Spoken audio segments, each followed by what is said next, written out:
समावेशिता, मानवता और युवाओं को उत्साह में बढ़ावा दिया है।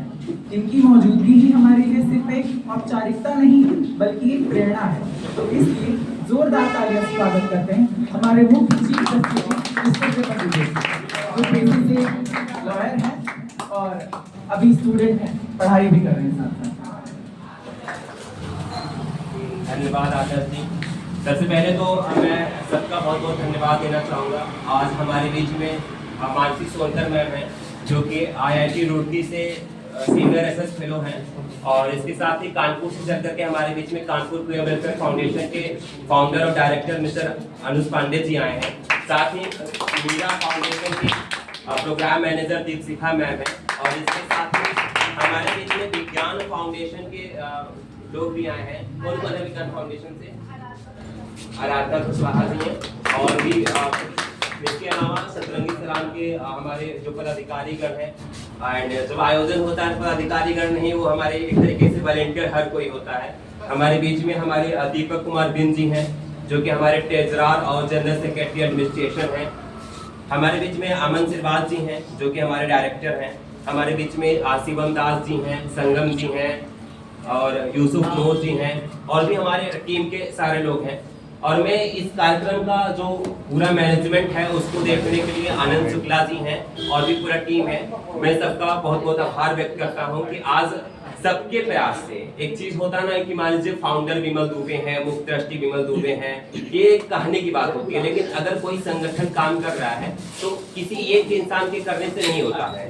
अगर हम यहाँ 10 तरह का काम कर रहे हैं, कोई किसी चीज की व्यवस्था करता है, कोई किसी चीज की व्यवस्था करता है, कोई फाउंडिंग के समय खड़ा होता है, कोई बाद में आके जुड़ता है, कोई डोनेशन के माध्यम से मदद करता है, कोई किसी और तरीके से मदद करता है, तो इसके पीछे पूरी हर तरह के लोगों का सोच होता है। और एक क्वेश्चन आता है कि हमने इसका नाम सतरंगी सलाम क्यों डाला है। अगर इसमें से सतरंगी सलाम का इंस्टाग्राम पेज और वेबसाइट अगर किसी ने भी विजिट किया होगा तो उनको तो ऑलरेडी पता होगा। सतरंगी मतलब होता है कि आज आप देख रहे होंगे 2020 की बात है, जब कोरोना के समय में हम बहुत सारी प्रॉब्लम्स झेल रहे थे। उसके बाद से भी लोग कहीं पे हरा का झगड़ा, कहीं हिंदू का झगड़ा, कहीं मुसलमान का झगड़ा, ये तभी भी बंद नहीं हो रहा था। उस समय हमने रेनबो देखा था तो हमें लगा था कि रेनबो में सारे कलर्स एक जैसे होते हैं ना, उसमें कोई किसी को नहीं करता ना कि आप अरे लाल वाला बोलता है नीला बैगनी वाले से कि भैया तुम हटो तो हम अपना पूरा फैल के रहेंगे। रेनबो यहाँ पे किसने किसने देखा है? ऑलमोस्ट सबने देखा है। तो रेनबो देख के क्या सीख मिलती है? तो यहाँ पे सतरंगी का मतलब क्या है कि हिंदू जो है केशरिया बोल रहे हैं, मुस्लिम जो है हरा बोल रहे हैं, तो कोई नीला बोल रहा है, कोई पीला बोल रहा है, लेकिन सब लोग एक दूसरे को कलर से लड़ रहे हैं। जबकि हमारा पूरा यूनिवर्स जो है सतरंगा है। चाहे आप किसी गार्डन में चले जाएं, इंसानों में देख लें, अपने उंगलियों को देख लें, तो हमारे पास हर तरह के रंग के लोग हैं। सतरंगा means not only 7, Satranga means बहुत सारे रंग हैं। एंड सलाम, हमारे यहाँ भाषा को लेकर के भी बहुत ज्यादा पंचायत होता है या झगड़े होते हैं, हम देखते रहते हैं। चाहे महाराष्ट्र का देख लेते हैं, तमिलनाडु का देख लेते हैं, बिहार का भोजपुरी को कितना गलत तरीके से बोला जाता है। तो यहाँ पे सलाम एक उर्दू का वर्ड है, उर्दू जो कि मेरठ के पास जन्मी हुई भाषा है। तो हम एक समावेशिता को देख करके अपना कार्य करते हैं। हमारा मेन लक्ष्य जो है समावेशिता है। समावेशिता मतलब शिक्षा में भी हमें समावेशी जरूरत है। आज हम देख रहे हैं कि जो धनी लोग हैं वो अच्छे अच्छे कॉलेजेस में पढ़ ले रहे हैं। गरीब के हाथ में क्या आता है? कॉलेज, गांव के स्कूल्स या फिर नगर पंचायत के स्कूल्स, वहाँ कैसी पढ़ाई होते हैं, फिर हम उसको अच्छे तरीके से जान ही रहे हैं कि स्वेटर बिनने वाला या फिर ऐसे नामों से प्रचालित होता है।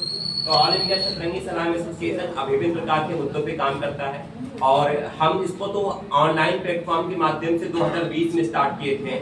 लेकिन प्रयागराज एक ऐसी धरती है जहां पर हमें आने के बाद एक औपचारिक रूप से एक संस्था के रूप में रजिस्टर हुआ और ये 22 जुलाई 2024 को एक प्रस्ताव पारित किया गया था जहां पर सतरंगी सलाम को फॉर्मल एक ऑर्गेनाइजेशन के रूप में स्थापित किया गया था और 2 अगस्त को हम लोग रजिस्टर हो चुके हैं।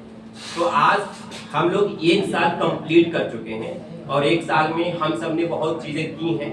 बहुत सारी चीजें हम लोग बहुत सारे प्रॉब्लम्स के चलते नहीं कर पाते हैं। तो आज ये जो हमारा जो कार्यक्रम है, किसी प्रकार का कोई इवेंट, किसी प्रकार का कोई पार्टी नहीं है, एक आत्म मंथन करने का, साथ आने का आह्वान है कि यहाँ पर विभिन्न प्रकार के फील्ड के लोग हैं, यहाँ पर LGBTQ+ समुदाय के लोग हैं, यहाँ पर कोई IIT रुड़की से सीनियर रिसर्च फेलो है, कोई ट्रांसजेंडर है, एक महिला है जो कि एक इतनी सारी परेशानियों को झेलने के बाद एक संगठन को अपने आप को लीड कर रहे हैं संगठन को।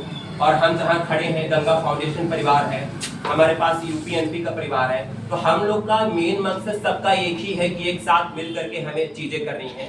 आगे हमारे संस्था के बहुत सारे कमेटीज हेड हैं जो अपने अपने कमेटीज के माध्यम से हम लोग किस प्रकार से काम कर रहे हैं, जैसे आज महिला सशक्तिकरण का माध्यम हो गया, चाहे सेक्सुअलिटी एंड जेंडर एक्सेप्टेंस का माध्यम हो गया, हम उस पर तमाम तरह के कार्यक्रम करते रहे हैं।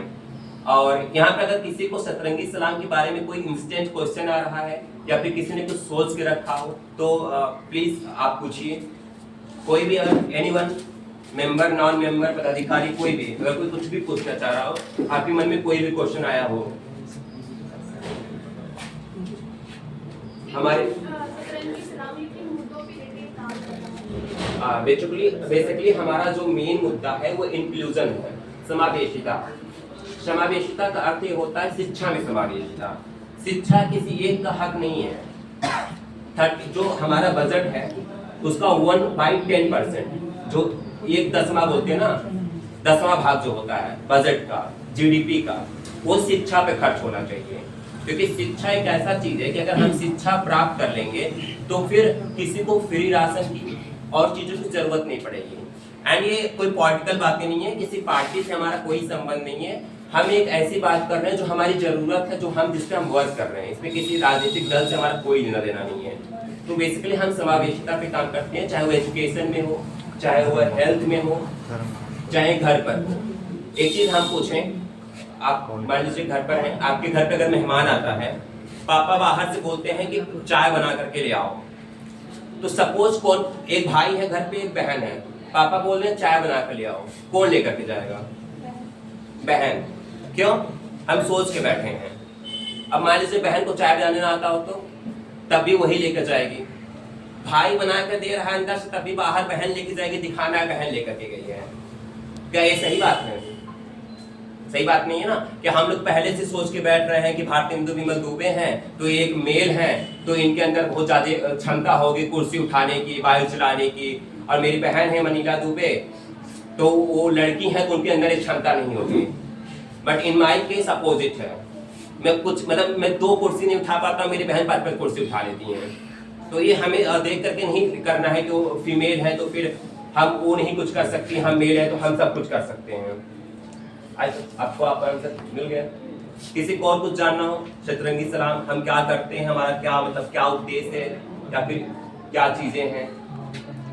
मुझे सब बोलो।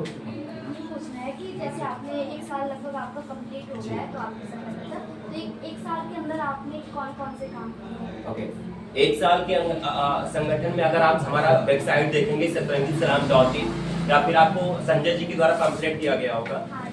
हमने पहला काम किया था जेंडर एक्सेप्टेंस के ऊपर। Gender acceptance not only for LGBTQ+ community, हम उनके लिए भी काम करते हैं, वो भी हमारे समाज का अभिन्न हिस्सा है। लेकिन जेंडर एक्सेप्टेंस, वही मैंने बोला कि मेरी बहन कुर्सी नहीं उठा सकती है, मैं ही कुर्सी उठाऊंगा, भैया मेरे पैर में प्रॉब्लम है, मैं क्यों उठाऊंगा? तो हमारा पहला कार्यक्रम ये था। दूसरा, हम यहाँ के आउटर जो रिमोट एरिया होता है वहाँ पर हम आई कैंप्स लगवा चुके हैं, जहाँ से मोतियाबिंद की समस्या उजागर हुई थी और फिर हेल्थ विभाग हरकत में आके काम किया था। आप सपोज अगर हम रेप की बात करते हैं तो किसके साथ रेप हो सकता है? किसी के साथ हो सकता है, बट समाज ये मानता है, हमारा कानून मानता है कि रेप केवल महिलाओं के साथ होता है। BNS जो नया IPC को बदल करके आया है, BNS में अगर किसी पुरुष के साथ, किसी जानवर के साथ, किसी ट्रांसजेंडर के साथ रेप होता है तो कानून का कोई सजा है ही नहीं। तो हमने एंटी रेप प्रोटेस्ट निकाला था और यहाँ जिला प्रशासन को, मजिस्ट्रेट को एक ज्ञापन सौंपा था। इसके अलावा हम लोग बायोडायवर्सिटी यूनाइट अस जैसे कार्यक्रम लगातार संचालित करते हैं।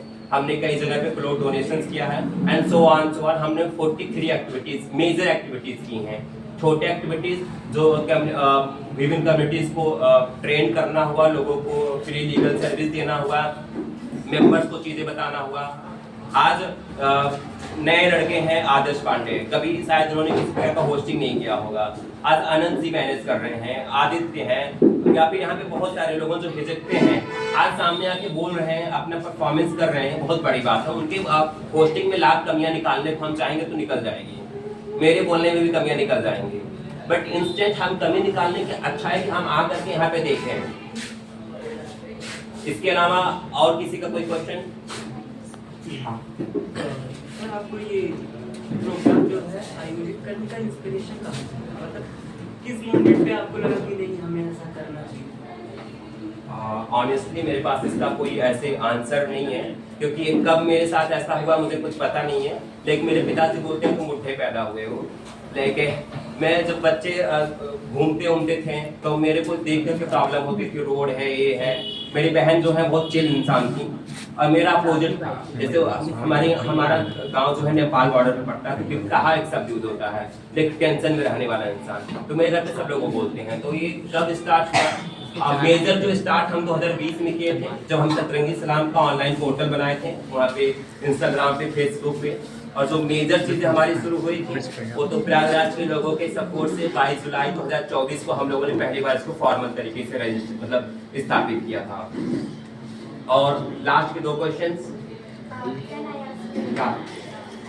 पूछना है कि जैसे लगभग कोई भी खड़े होकर पूछिए, आपको लोग देख रहे हैं। ये पूछना है कि जैसे कोई भी संगठन स्टार्ट करने में लगभग कई सारे प्रॉब्लम्स आते हैं, तो आपके भी संगठन मतलब जब आपने स्टार्ट किया या फिर 2022 में जब आपने किया, फिर 2024 में जब आपने ऑफलाइन जब किया, तो इन बीच में या फिर अभी तक कौन कौन सी समस्याएं आई हैं? क्या मेजर प्रॉब्लम्स होती हैं, घर वालों को लगता है कि हमारा बेटा पढ़ नहीं रहा है तो अपना समय बर्बाद कर रहा है। बट मैं लाइव एग्जांपल्स बता दूं, लोग लाइब्रेरी में जाके भी पढ़ते नहीं है। No one can read more than 8 hours. मैं इतना सब कुछ सोशल एक्टिविटीज में होने के बाद भी मैं LLB मेरा अच्छे नंबर से क्वालिफाई हुआ यूनिवर्सिटी ऑफ इलाहाबाद से, और मेरा MS साइकोलॉजी भी चल रहा है। तो आप कभी भी अपना टाइम, कोई दिन भर नहीं पढ़ाई करता है। सर आप स्टूडेंट हैं, कितना घंटा पढ़ाई करते हैं? आदित्य आप कितना घंटा पढ़ाई करते हैं? एक्चुअली स्टूडेंट का आज तक ये बॉन्ड बन ही नहीं पाया कि हम 8 घंटा पढ़ते हैं। अच्छा हाँ। जैसे मान लीजिए 6 दिन 8 घंटा पढ़ता है और 7वें दिन वो बीमार हो गया 2 ही घंटा पढ़ पाया तब। तो सेम चीजें सबके पास टाइम बचता है जो हम बर्बाद करते हैं, रील्स स्क्रॉल करते हैं और फालतू के रील्स पे हम व्यूज देते हैं, उनको पैसा कमाते हैं, हमको कुछ नहीं मिलता है। तो सब प्रॉब्लम्स तो बहुत आई, बट हम लोग कन्विंस हुए। सबसे ज्यादा प्रॉब्लम आई थी संस्था रजिस्टर करने में ऑफिस की, जो कि संगम जी के कारण हमारा प्रॉब्लम सॉल्व हुआ था, और बाकी सारे लोग थे। तो प्रॉब्लम्स तो बहुत, अगर गिनाने बैठ जाएंगे तो फिर बहुत सारी प्रॉब्लम्स आज भी आती है। बारिश हो गया, एक फंड का भी बता दीजिए। फंड का प्रॉब्लम्स आता है, डोनेशन पाने पर 10 रुपया नहीं वो देते हमेशा हैं, रहता है। वो हमेशा रहता है। अभी हम लोग बहुत समझ लें 0 फंड में हम लोग ऑर्गेनाइज कर रहे हैं, और भी भीड़ आने की उम्मीद थी, बट वो बारिश के कारण फिर वो मुश्किल है। लास्ट 2 क्वेश्चन और, 2 क्वेश्चन और कोई पूछना चाहेगा? हाँ, जैसे कि इस जो ये संगठन है इसमें किस तरीके के लोग कोई भी एनीवन 18+ जिनका कानूनी उम्र पूरा हो चुका हो। जैसे कि कुछ अलग, जैसे कि मेल फीमेल से अलग, मेल फीमेल ट्रांसजेंडर LGBTQ जो किसी को प्लस में अपना को आइडेंटिफाई कर रहा है। हम किसी के साथ जाति, धर्म, लिंग, भेद, सेक्सुअल ओरिएंटेशन, जेंडर, इन सब तरह के भेदभाव नहीं करते हैं। लास्ट क्वेश्चन, जेंडर और फीलिंग्स जो हैं किसी के अंदर, उसमें क्या रिलेशन होता है वो बता दीजिए, क्लियर हो जाए। ये क्वेश्चन है तो डिटेल से बताइए, या फिर वो आप हमारे इंस्टाग्राम पे वीडियो देख लीजिएगा। Last question. हाँ, अभी तक जितने भी आपने काम किए हैं उससे हमें मतलब आपको मिला क्या है और हमें क्या मिला है? अगर आप हमें मिला है पैसे के रूप में, नहीं, पैसे के रूप में नहीं, मतलब जितने आपने कार्य किए हैं उसमें हमें क्या आउटकम क्या मिला है? अगर देखिए पैसे की बात कर रहे हैं तो हमें हमारे पैसे की बात नहीं कर हमें समझ गया, क्वेश्चन समझ गया। हमारे जीत जी बोलते हैं कि संस्था में जुड़ने से पहले सबको बता दिया करो कि हाँ मिलता नहीं है, लगता है, किराया लगता है, डोनेशन लगता है। अभी सारी व्यवस्थाएं जो भी हम लोग ने की है सब डोनेशन के हैं, कोई अपने मतलब हमारे पास फंड नहीं है, तो ऐसे कुछ नहीं मिलता है। दूसरा क्या मिलता है? सेटिस्फेक्शन मिलता है। जो चीज का हम प्रॉब्लम्स देखते हैं, अगर हम उसका सोल्यूशन थोड़ा भी खोज सकते हैं प्रॉब्लम्स तो हर कोई निकाल सकता है ना, अभी कार्यक्रम में प्रॉब्लम्स 10 लोग जाकर निकाल सकते हैं। जो मैनेजमेंट टीम है आप उनका एक्सपीरियंस जानेंगे कि कितनी प्रॉब्लम्स होती है, सुबह से उठना, बारिश हो रहा है, चिंता करना है भाई बारिश हो रहा है, कार्यक्रम खराब हो जाएगा, ये हो जाएगा, वो हो जाएगा, तो फिर आप समझ सकते हैं। लोगों के लिए क्या होगा, डेटिंग एक्ट में जो स्कैम्स होते हैं LGBT समुदाय के लिए, गेज या फिर स्टेट जो भी डेटिंग एक्ट करते हैं उस पर हम लोग त्वरित हेल्प करते हैं। क्लोथ डोनेशन हमने बहुत सारे रिमोट एरिया में कराया है, हमने कई लोगों का आई चेकअप फ्री में किया है। HIV STI बहुत फैल रहा है प्रयागराज में, हम उसके लिए निरंतर कार्य करते हैं। क्लाइमेट एजेंडा जो है सबके लिए बहुत महत्वपूर्ण है, हम उसके लिए बायोडायवर्सिटी यूनाइट्स कार्यक्रम करते हैं। हमारे अभियान से प्रेरित होकर के राजस्थान, मध्य प्रदेश, उत्तर प्रदेश के हिस्सों में, बिहार में कई सारे लोगों ने प्लांटेशन किया है, पक्षियों के लिए पेड़ पौधे लगाए हैं और ऐसे तमाम तरह के काम किए हैं। गेस्ट में से किसी को कुछ पूछना है?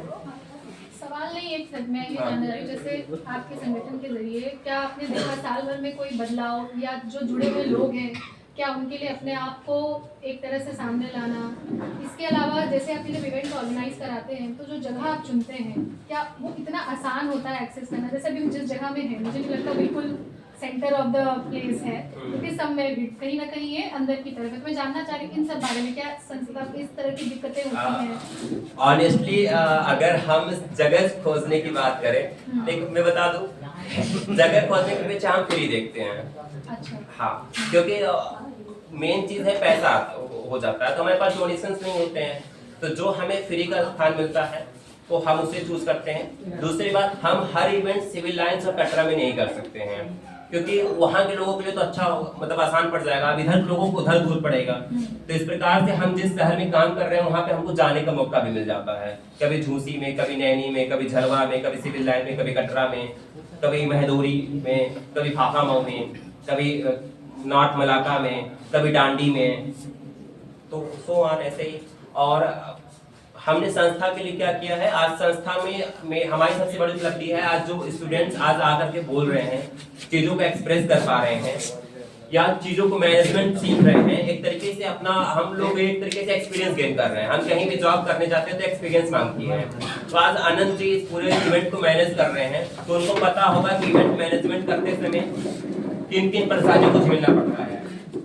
हम किसी को काम दिए हैं, केज का काम करना है, अब वो इंसान नहीं किया तो हमें बैकअप लेके चलना पड़ेगा, क्योंकि हम मैनेज कर रहे हैं, हम उसमें मैनेजर हैं। तो इस तरह की चीजें हैं, और हमारे जो मेंबर्स हैं उन्हें हम तरीके से ट्रेन करते हैं, बताते हैं। ओके, थैंक यू आदर जी।